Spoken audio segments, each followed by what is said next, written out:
السلام عليكم متابعينا الكرام. اليوم جهز عندنا ويانا هذه غرفة قاطين نجارة عراقية ضمن الأطباق البوية وضمن الدرجة الوسط.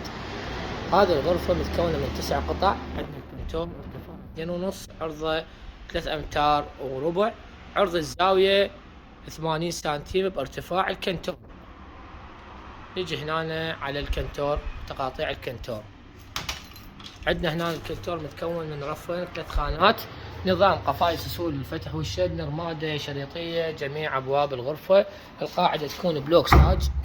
ظهر هذا الكنتور شرشوبة شد برغي. عندنا هنا الأبواب الوسطية متكونة من بورة علاقة مثل ما تلاحظون. الملحق عندنا سعة تخزين واسعة، الصبغ درجة أولى.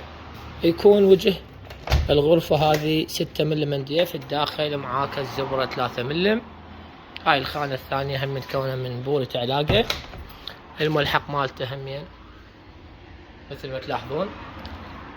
عندنا الباب السادس متكون همين من خانتين 3 رفوف، كله نظام قفايس.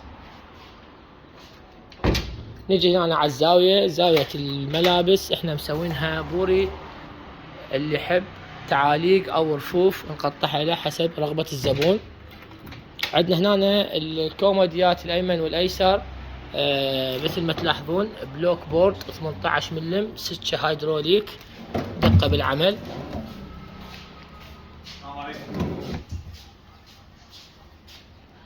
التاج مثل ما تلاحظون، التاج الثقيل، دوشمة شامو، اللون رصاصي فاتح. نجي هنا على الميز سواليت، متكون من باب عدد 2.